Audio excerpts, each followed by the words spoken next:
हिंदुस्तान के गरीबों के बारे में मीडिया में नहीं दिखाना। मीडिया में कुछ दिखाना है तो ऐश्वर्या राय को नाचते हुए दिखाना है, नरेंद्र मोदी जी को 24 घंटा दिखाना है, अमिताभ बच्चन को वहां पे दिखाना है। जो देश के मुद्दे हैं उनके बारे में नहीं बोलना।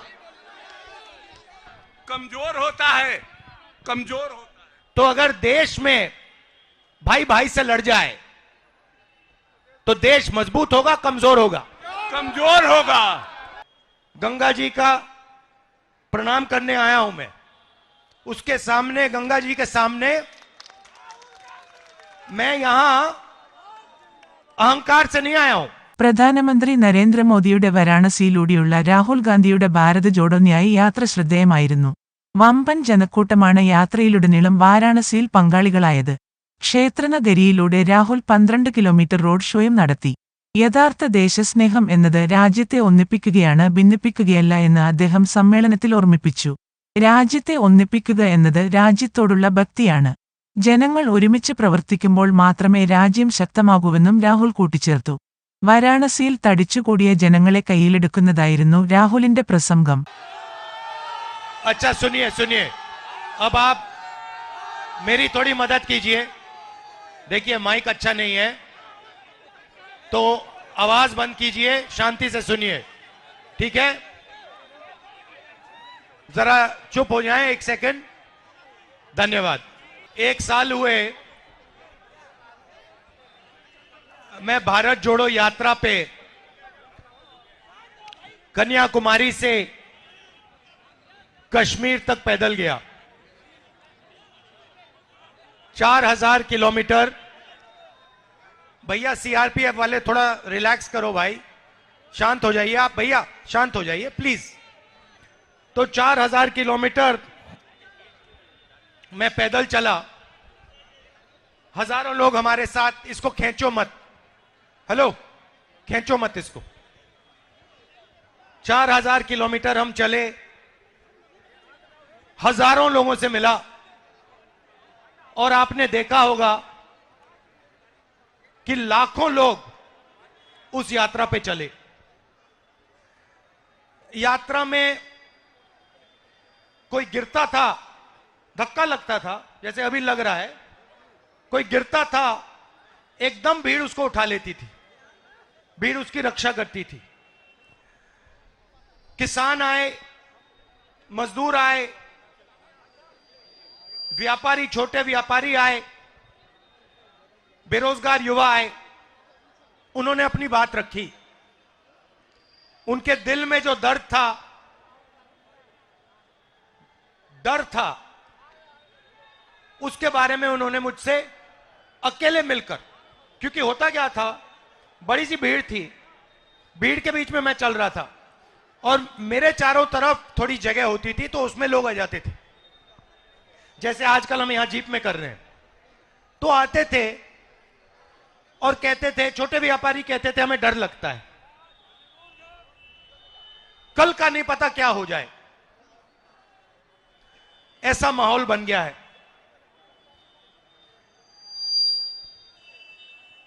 पूरी यात्रा में मैंने नफरत कहीं नहीं देखी। बीजेपी के लोग भी आते थे, आरएसएस के लोग आते थे, जैसे ही वो यात्रा में आ जाते थे वो प्यार से बोलते थे। तो ये देश मोहब्बत का देश है, ये देश नफरत का देश नहीं है। और ये देश जब भी मजबूत होता है, ये जब भी मजबूत होता है जब ये एक साथ मिलकर काम करता है। जैसे कोई भी परिवार में, आपका नाम क्या है? बलिया से प्रभात सिंह जी। अगर आपके परिवार में भाई भाई के बीच में लड़ाई हो जाती है तो परिवार मजबूत होता है, कमजोर होता है? बोलिए बोलिए। कमजोर होता है, कमजोर होता है। तो अगर देश में भाई भाई से लड़ जाए तो देश मजबूत होगा, कमजोर होगा? कमजोर होगा। तो सबसे बड़ी देशभक्ति क्या होती है? देश को एक साथ करना, एकजुट करना। तो देश को एक साथ करना, एकजुट करना, जोड़ना ही इस देश की देशभक्ति है। और सुनिए, देखिए, अजीब सी बात थी। इस देश की मैं आपको शक्ति बताना चाहता हूं। जैसे अभी मैं यहां आया, मंदिर में मैंने मत्था टेका, गंगा जी का प्रणाम करने आया हूं मैं। उसके सामने, गंगा जी के सामने, मैं यहां अहंकार से नहीं आया हूं। मैं सिर झुका के, सिर नीचे झुका के, ऐसे मैं गंगा जी के सामने आया हूं।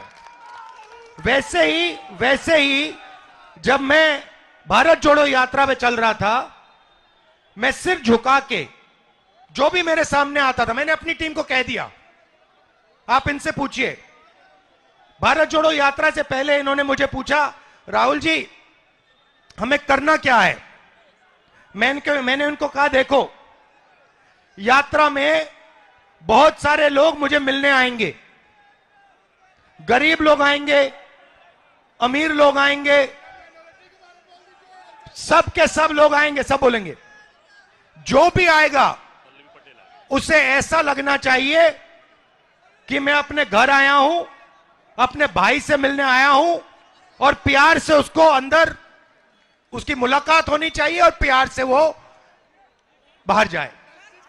तो जब हम ये कर रहे थे, सुनिए, भाई शांत हो जाए, जब हम ये कर रहे थे, अरे भाई आ रहा हूं, नाम क्या है तुम्हारा? हाँ, राहुल है नाम तुम्हारा? नाम राहुल है? आ जाओ, ऊपर आ जाओ, आ जाओ, आ जाओ, ऊपर आ जाओ राहुल। तो जब हम चल रहे थे, हमें कोई थकान ही नहीं हुई। सुबह 6 बजे शुरू, शाम के 7 बजे खत्म होती थी, 12 घंटे चलते थे, कोई थकान नहीं। क्यों? क्योंकि देश की शक्ति हमारे साथ उस यात्रा में थी। क्या नाम है तुम्हारा? नाम क्या है तुम्हारा? यहां बैठ जाओ, आ जाओ, ऊपर आ जाओ। अरे आ जाओ भाई, बैग तो छीनेंगे वो, उनको भी अपना काम करना है। यहां बैठ जाओ। अब देखो, ये अब एक राहुल दूसरे राहुल से बात करेगा। अब देखो, देश में जो नफरत फैल रही है उसका मैं आपको कारण दिखाता हूं।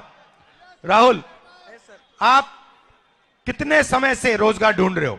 सर हम 2018 में इंटर का एग्जाम दिए हैं।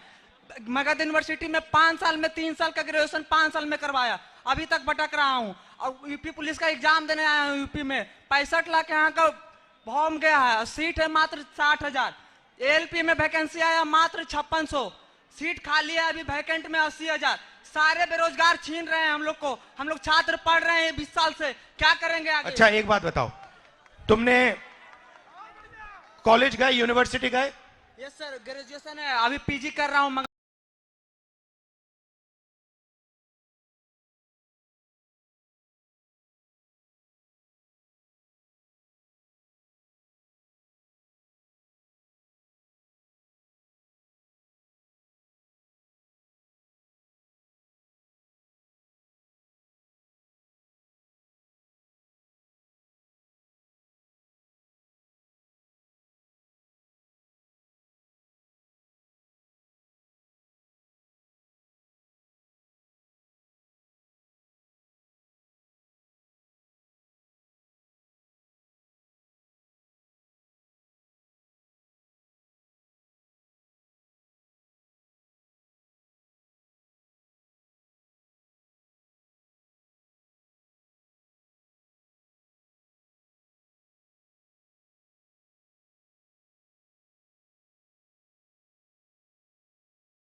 हिंदुस्तान के गरीबों के बारे में मीडिया में नहीं दिखाना।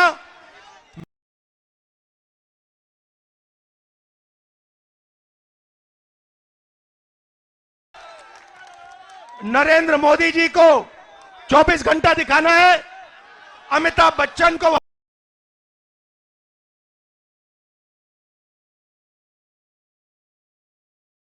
यहां पे